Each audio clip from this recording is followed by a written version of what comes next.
Hello everyone, how are we all doing today? I hope you're well.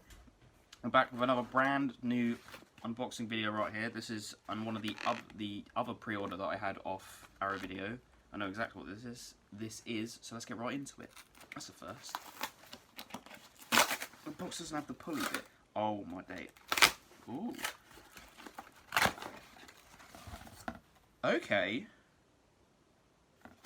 Now that wasn't what I was expecting. So, here it is. It is the brand new release from Arrow Video. It's the Daimajin box set from Arrow Video, limited edition style box set.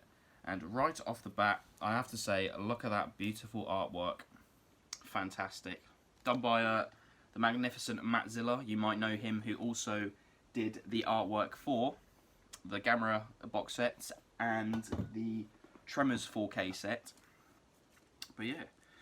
So, speaking of these sets, as I've just mentioned there, this is released by the same company that did the Gamera box set. Right there, boom. So these three films are being released by Daimajin Studios. And yeah, we're going to open this box. So, Zilla Fame's off. So there we go, let's have a look at that art card right there. So there he is, Daimajin, the god. So right off the bat, what I want to notice that is different about this set, as you can tell, it has the line around the top, whereas normal box sets from Arrow are just, you know, just the standard clear disc. This kind of reminds me more of the Demons special release that they did for it. Lovely art colouring there. This looks fantastic to hold. I didn't think that, generally was not expecting it to be like this in any way, shape or form. So obviously the Daimajin Trilogy was released in 1966. It was done by the same company, Daimajin Studios, who I've mentioned, who did the Gamera films. All of these films have different directors, but they all have the same screenwriter. So this set contains 3 films: Daimajin, The Return of Daimajin, and The Wrath of Daimajin. And I'm going to go through the contents of the box set now. So obviously you get the 3 films, as I've just mentioned, the limited edition content that you get, high definition Blu-ray 1080p presentation of all 3 of the films, lossless original Japanese and dubbed English mono audio for all of them, optional English subtitles, illustrated collectors of a 100-page booklet featuring new essays by Jonathan Clements, Keith Atkin, Ed Gordzis? Oh, that looks German and I cannot pronounce that. Raphael Cornell, Eric Homenick, Robert Gatto, Kevin Derendorf? Looks like Derendorf. Postcards featuring the original Japanese artwork for all 3 films. Reversible sleeve featuring original and newly commissioned artwork by Matt Frank, aka Matt. He goes by Matt Godzilla on Instagram. I will link him in the description. For the love of God, fucking follow him. He does the amazing illustrations. Like that as a whole, the Gamera sets he's done, the Tremors set, like those sets alone, he deserves a follow. I'm telling you. I am telling you. Go follow him. Yeah. So on the first disc, the first film, you get brand new audio commentary by Japanese film expert Stuart Galabuff the Fourth. Fairs. Newly filmed introduction by critic Kim Newman. Bring the Avenging God to life. A brand new exclusive video essay about the special effects of the Daimajin film. It's by Japanese historian Ed Gorlizzi, whose name I can't pronounce. Alternative opening credits for US release of, it's called Manjin, the Monster of Terror. Daimajin is such a better title. Trailers for the original Japanese and US releases and the image galleries. Second disc, brand new audio commentary by, so for the second film, brand new audio commentary by Japanese film expert Tom Mears and Jasper Sharp. My Summer Holidays with Daimajin, a newly filmed interview with Professor Yeno Ota, director of the Toy Film Museum. Ooh, I've heard that's quite good actually. Kyoto Film Art Cultural Research Institute about the production of the Daimajin films at Daimajin Studios, from storyboard to screen, bringing the Return to Daimajin to life. A comparison of several key scenes in the Return to Daimajin with the original storyboards. Alternative opening credits. The US release of The Return of the Giant Minjin, of the original, and then the same with your trailers and your image gallery for that one as well. And for the third film, you get brand new audio commentary hosted by Asian historian Jonathan Clement. Interview with the cinematographer of the film, Fuji Morita? I can't pronounce it, I'm so sorry. Discussing his career at Daiei Studios on the Daimajin Trilogy, trailers of the original Japanese release, and image gallery. So there's a fair bit in there. I like how it's spread quite evenly across the discs, whereas like some sets are all crammed on one, aren't they? Yeah, obviously the set is region B locked on this one, obviously because it's just standard. All 3 films, the first one runs at 184 minutes, the second runs at 79 minutes, and the third runs at 87 minutes. So there's the front, there's the back. Let's get right into it, because we haven't even opened it. We've been talking for 7 minutes and we haven't even opened the fucking set. So we peeled the J card here.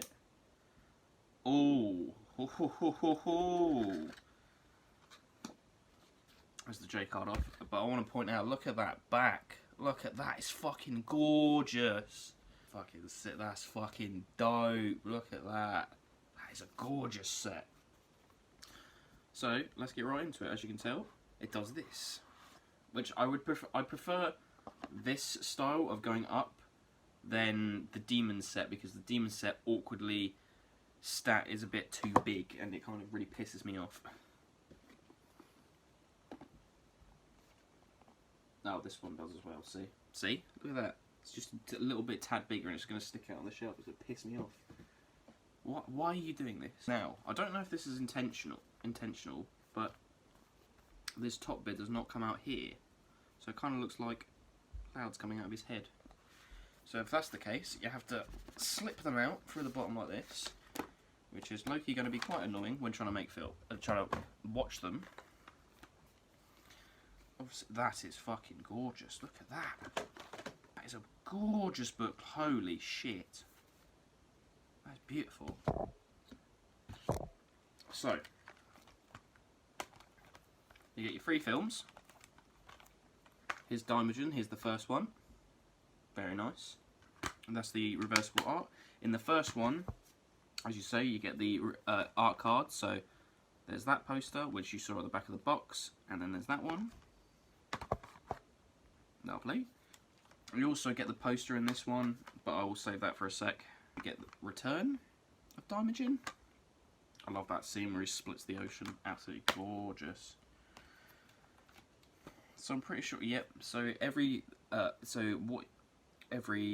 figure. So that's what the newly artwork is, and then that's the original poster, and that's your flippable side. So have a taste of this scale. There he is. And then you have Raph as well. Very nice. I quite like that one actually. That one's really nice. I like these art cards. Might frame them. They are very nice. But yes. So those are your 3 discs with reversible art covers.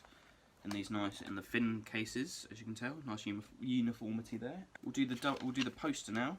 Ooh, this is something. This isn't like hard card like the True Romance was. This is more of a papery one. So, and it's quite smaller. So you obviously have the Daimajin Trilogy there up in the bottom first, and then obviously you have the original for the original film.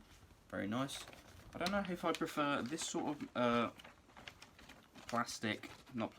this sort of paper for posters, because this feels like it can tear very easily.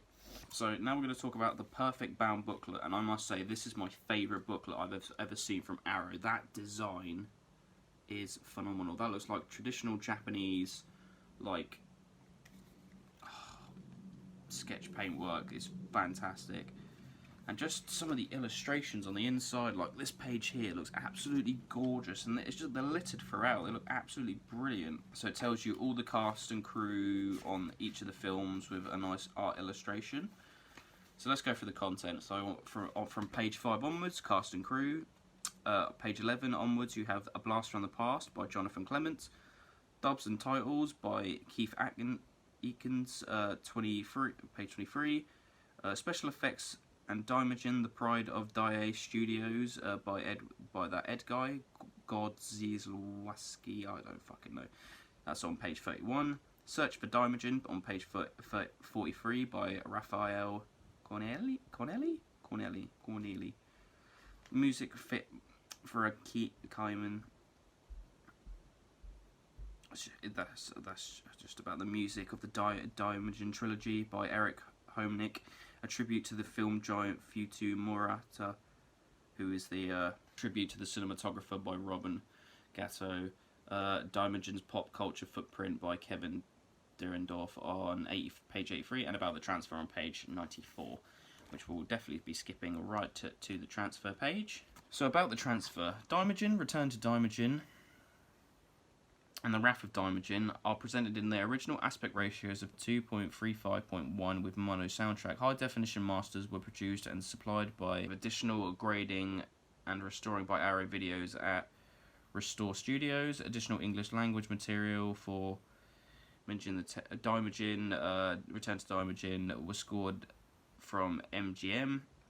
The picture elements were scanned at company free, and audio transfer work was completed at Gilex Media Los Angeles. Grading and restoration and audio work were completed at Restore Studios and Engine House Media Services. People who worked at Restore Studios were Jerry Gegg, Joe Griffin, Nathan Lehman Hill, and Richard Watson. MGM was Dee Dreyer, Rachel Wilson. Company free was David Morris and Heidi Tebow, and Deluxe was Jordan Perry. Then you got your production credits, which were Disc and Booklet were done by Jasper Sharp, executive producer Kevin Lambert and Francesco Simini, technical producer James White, disc production manager Noah Mini, I can't pronounce her surname. QC was Alan Simmons, production assistant was Samuel Theory. Blu-ray mastering and subtitling, Engine House Media Services, art done by Matt Frank and designed by Scott Sallow. Lovely. So yeah, obviously all of them are not done in for like 4K or anything or 2K. They're just on their original 1080p, which is, I think, is fair enough, to be fair, because that's what the camera sets are at, and they look fantastic. But yeah, this booklet is fantastic. 100-page, perfect bound booklet. Has a new book smell as well. But yeah, that is what you get in the set. Absolutely gorgeous. But yes, that is the brand new release from Arrow Video, the Daimajin Trilogy limited edition set. They're probably going to release these in standard edition, but I really wanted the limited edition box set because that artwork is fucking phenomenal, and I can't go wrong with more Arrow Video kaiju films.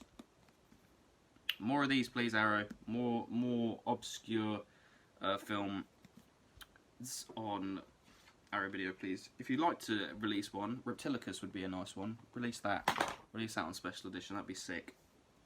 But yeah, do I think this is worth it? It depends if you're into your monster movies. Obviously, there's not a lot of special features, like compared to some releases like the Battle Royale special features. But this set overall, I think, is quite unique looking compared to, like I've said, the standard box sets that we've been seeing recently. So it's kind of nice. Very beautiful artwork, beautiful booklet. I think the discs are very nice as well. The art cards are gorgeous. I think personally this is quite nice. It is quite hefty at $44.99, so take that as you will. Whereas obviously this standard set was also $49.99. You get 8 films, but you don't get any of like the booklet or anything. So it's like, it depends on your preference really. But yeah, I really like this. For die-hard kaiju fans, I would say this is probably a must-buy, because it's just one of those franchises that you need to see to believe. But yeah, that's about it really.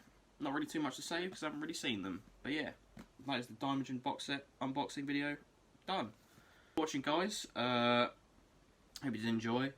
Probably the next video to come out will probably be my monthly pickup video because I've been quite busy with uni and work at the moment. So yeah, but I hope you enjoyed this video. Hope you have a good one. Go watch some giant monster films, and yeah, I've been your boy. Have a good one. Boy! Oh, that was awful. Bye! Peace!